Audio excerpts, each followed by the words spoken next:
ವರ್ಧಕಿ ಅನ್ನೋ ಶಬ್ದಕ್ಕೆ ಬಡಿಗರವನು ಅಂತ ಅರ್ಥ. ಈ ಶಬ್ದ ವರ್ಧಕಿ, ವರ್ಧಕಿ, ವರ್ಧಕಯ ಅಂತ ಇಕಾರಾಂತವಾಗಿಯೂ ಇದೆ. ಹಾಗೆ ವರ್ಧಕಿ, ವರ್ಧಕಿನೋ, ವರ್ಧಕಿನಃ ಅಂತ ನಕಾರಾಂತವಾಗಿ ಕೂಡ ಇದೆ. ಇದು ಬಡಿಗರವನು ಅಂತ ಅರ್ಥ. ಎಲ್ಲ ಕೋಶಗಳಲ್ಲೂ ಇದಕ್ಕೆ ಹಾಗೆ ಅರ್ಥ ನಮ್ಗೆ ಕಂಡು ಬರ್ತದೆ. ವರ್ಧಕಿ, ವರ್ಧಕ್ಯೋ, ವರ್ಧಕ್ಯ ಅಂತ ಈಕಾರಾಂತವಾದ ಶಬ್ದವೊಂದನ್ನು ಲಕ್ಷಾಲಂಕಾರ ಇಟ್ಕೊಂಡಿದೆ. ಭವಂತಿ ವೇಶ್ಯಾಹ ವರ್ಧಕ್ಯಃ ಕಿತವಾನಾಂ ಯುಧಿಷ್ಠಿರ ನತಾಭಿರಪಿ ದೀವ್ಯಂತಿ ದಯಾ ನೈವಾಸ್ತಿ ತೇ ವಿಭೋ ಅಂತ ಹೀಗೆ ವೈಷ್ಣವ ಪಾಠ ಆ ಶ್ಲೋಕವನ್ನು ಇಟ್ಕೊಂಡಿದೆ. ಇದು ಸಭಾಪರ್ವದ 88ನೇ ಅಧ್ಯಾಯ, ಅಲ್ಲಿ 1ನೇ ಶ್ಲೋಕ ವೈಷ್ಣವ ಪಾಠದಲ್ಲಿ. ಇದು ಉತ್ತರ ಭಾರತದ ಪಾಠದಲ್ಲಿ ಸಭಾಪರ್ವ 68ನೇ ಅಧ್ಯಾಯ, ಅಲ್ಲಿ 1ನೇ ಶ್ಲೋಕ. ಮತ್ತು ಟಿ ಆರ್ ಕೃಷ್ಣಾಚಾರ್ಯರ ಪಾಠದಲ್ಲಿ ಸಭಾಪರ್ವ 90ನೇ ಅಧ್ಯಾಯ, ಅಲ್ಲಿ 1ನೇ ಶ್ಲೋಕ. ಆ ಎರಡು ಪಾಠಗಳಲ್ಲಿ, ಉತ್ತರ ಭಾರತದ ಪಾಠ ಮತ್ತು ಟಿ ಆರ್ ಕೃಷ್ಣಾಚಾರ್ಯ ಪಾಠದಲ್ಲೆಲ್ಲ ಭವಂತಿ ಗೇಹೆ ಬಂಧಕ್ಯ ಅಂತಿದೆ. ವೇಶ್ಯ ಅನ್ನೋ ಶಬ್ದವೇ ಇಲ್ಲ. ಇಲ್ಲಿ ಶುದ್ಧವಾದ ಪಾಠ, ಶುದ್ಧವಾದ ಅರ್ಥ ಏನು ಅಂತ ಆಮೇಲೆ ನೋಡೋಣ. ಲಕ್ಷಾಲಂಕಾರ ಹೀಗೆ ಅರ್ಥ ಹೇಳಿದೆ. ವೇಶ್ಯ ಅಂದರೆ ಸ್ವಗೃಹೇ ಏವ ನಿವೇಶನ ಯೋಗ್ಯ, ತಮ್ಮ ದಾಸ್ಯ ವೇಶ್ಯ.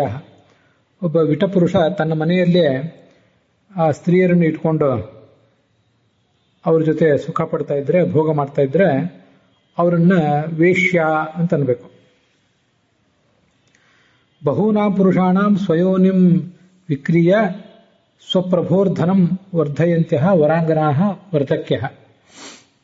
ಅನೇಕ ಜನ ಪುರುಷರಿಗೆ ತಮ್ಮ ಮೈಯನ್ನು ಮಾರಿಕೊಂಡು ತಮ್ಮ ಮಾಲೀಕನಿಗೆ ದುಡ್ಡು ತಂದು ಒಪ್ಪಿಸುವಂಥವ್ರು, ಅವರ ಸಂಪತ್ತನ್ನು ಹೆಚ್ಚಿಸುವಂಥವ್ರು ಅಂತ ವಾರಾಂಗನ ವೇಶ್ಯಾಸ್ತ್ರೀಯನ್ನು ವರ್ಧಕಿ ಅಂತ ಹೇಳಬೇಕು ಅಂತ ಲಕ್ಷಾಲಂಕಾರ ಬರೆದಿದೆ. ವಸ್ತುತಃ ಈ ವರ್ಧಕಿ ಅನ್ನೋ ಶಬ್ದಕ್ಕೆ ವೇಶ್ಯ ಅನ್ನೋ ಅರ್ಥವೇ ಇಲ್ಲ. ಕಲರ್ ಡಿಕ್ಷನರಿ ಅಂತ, ಕಲರ್ ಡಿಕ್ಟ್ ಅಂತ, ಅದರಲ್ಲಿ ಒಂದು ಕಡೆ ವರ್ಧಕಿ ಅಂದರೆ ಎ ಹಾರ್ಲೆಟ್, ಆ್ಯಂಡ್ ಅಡಲ್ಟ್ಲೆಸ್ ವಿಮೆನ್ ಅಂತ ಅರ್ಥ ಬರೆದಿದ್ದಾರೆ. ಮತ್ತು ಭಾಗವತ ಸಪ್ತಮ ಸ್ಕಂಧ ಅಂತ ಅಷ್ಟೇ ಕೂಡ ಅವರು ಹೇಳಿದ್ದಾರೆ. ಅದು ಎಲ್ಲಿ ಸಪ್ತಮ ಸ್ಕಂಧದಲ್ಲಿ ಏನು ಅಂತ ಹೇಳಿಲ್ಲ, ಸ್ಪಷ್ಟತೆ ಇಲ್ಲ ಅಲ್ಲಿ. ಆದ್ದರಿಂದ ವರ್ಧಕಿ ಅಂದರೆ ಬಡಿಗರವನು ಅಂತ ಏನು ಅರ್ಥ ಇದೆ, ಆ ಅರ್ಥನೇ ಉಳಿದೆಲ್ಲ ಕೋಶಗಳಲ್ಲಿ ಕಂಡುಬರುವಂಥ ಅರ್ಥ.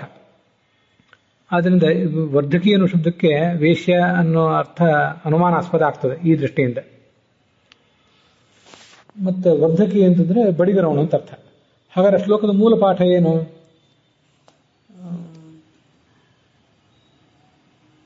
ಭವಂತಿ ಗೇಹೆ ಬಂಧಕ್ಯ ಕಿತವಾನ ಯುಧಿಷ್ಠಿರ. ಭೀಮಸೇನ ಧರ್ಮರಾಜನನ್ನು ಬೈಯುವಂಥ ಮಾತು. ಅನೇಕ ಜನ ಜೂಜುಕೋರರು ತಮ್ಮ ಮನೆಯಲ್ಲಿ ವೇಶ್ಯಾಸ್ತ್ರೀಯರನ್ನು ಇಟ್ಕೊಂಡಿರ್ತಾರೆ. ಆದರೆ ಜೂಜಾಟ ಆಡುವ ಪ್ರಸಂಗ ಬಂದರೆ ವೇಶ್ಯಾಸ್ತ್ರೀಯರನ್ನೇನು ಮಾರ್ಲಿಕ್ಕೆ ಹೋಗೋದಿಲ್ಲ. ಅಂತ ಜೂಜುಕಾರರು ಪರಮ ನೀಚರು, ಉನ್ಮತ್ತರು, ಅವರೇ ಮಾರ್ಲಿಕ್ಕೆ ಹೋಗೋದಿಲ್ಲ. ತಾವು ಇಟ್ಕೊಂಡಂಥ ಆ ವೇಶ್ಯಾಸ್ತ್ರೀಯರ ಬಗ್ಗೆ ಅವ್ರಿಗೊಂದಿಷ್ಟು ಕರುಣೆ ಇರ್ತದೆ. ಆದರೆ ನಿನ್ನ ಹೆಂಡತಿಯನ್ನೇ ಈಗ ಪಣಕ್ಕಿಡ್ಲಿಕ್ಕೆ ಹೊರಟಿದ್ದೆ. ಯಾವ ಒಂದು ಹೆಣ್ಣು ಎಂಬ ದೃಷ್ಟಿಯಿಂದ ವೇಶ್ಯಾಸ್ತ್ರೀಯರನ್ನೇ ಪಣಕ್ಕಿಡ್ಲಿಕ್ಕೆ ಹೋಗೋದಿಲ್ಲ ಆ ವಿಟಪುರುಷರು. ಅಂಥದ್ರಲ್ಲಿ ನೀನು ಹೆಂಡತಿಯನ್ನು ಇಡ್ತಾ ಇದ್ದೀಯಲ್ಲ, ನಿನಗೇನೂ ಕರುಣೆ ಇಲ್ವಲ್ಲ ಅಂತ ಆ ಮಾತು. ಅವರಿಗಿರುವ ಕರುಣೆ, ವಿಟಪುರುಷರಿಗೆ ತಮ್ಮ ವೇಶ್ಯಾಸ್ತ್ರೀಯರ ಜೊತೆಗೆ ಇರುವಂಥ ಕರುಣೆ. ವೇಶ್ಯಾಸ್ತ್ರೀಯರೇನು ಅವ್ರ ಹೆಂಡಂದ್ರಲ್ಲ, ಆದರೂ ಒಂದು ಬಾರಿ ಅವ್ರ ಜೊತೆ ಭೋಗ ಮಾಡಿದ್ದಕ್ಕಾಗಿ ಅವ್ರ ಜೊತೆ ಇರುವಂಥ ಒಂದು ಅಟ್ಯಾಚ್ಮೆಂಟ್ ಅಂತ ಅನ್ಬೋದು, ಅಥವಾ ಮತ್ತೊಂದು ಯಾವುದೇ ಸಂಬಂಧ, ದಯೆ ಅಂತ ಅನ್ಬೋದು. ಆ ಕಾರಣದಿಂದಾಗೆ ಅವರು ಆ ವಿಟಪುರುಷರು ವೇಶ್ಯರನ್ನು ಮಾಡ್ಲಿಕ್ಕೆ ಹೋಗೋದಿಲ್ಲ. ಆದರೆ ನೀನು ಹೆಂಡತಿಯನ್ನೇ ಮಾಡ್ಲಿಕ್ಕೆ ಹೊರಟಿದ್ದೆ, ಇದೆಂಥ ದುರ್ದೈವ ಅಂತ ಅವನು ಕೇಳ್ತಾ ಇದ್ದಾನೆ. ಅದರಿಂದ ಬಂಧಕಿ ಅಂತಿದೆ ಅಲ್ಲಿ ಶಬ್ದ. ಬಂಧಕಿ ಅಂತಂದ್ರೆ ವ್ಯಭಿಚಾರಿಣಿ ಸ್ತ್ರೀ ಅಂತ ಅದರ ತಾತ್ಪರ್ಯ. ಇದೆಲ್ಲ ವೈಷ್ಣವ ಪಾಠದ 88ನೇ ಅಧ್ಯಾಯ, ಉತ್ತರ ಭಾರತದ ಪಾಠದ 68ನೇ ಅಧ್ಯಾಯ, ಮತ್ತೆ ಟಿ ಆರ್ ಕೃಷ್ಣಾಚಾರ್ಯ ಪಾಠದಲ್ಲಿ 90ನೇ ಅಧ್ಯಾಯ, ಅಲ್ಲಿ 1ನೇ ಶ್ಲೋಕದ ವಿಮರ್ಶೆ. ಲಕ್ಷಾಲಂಕಾರ ಮಾಡಿರುವ ಒಂದು ಅಪಚಾರ ಇದೆ.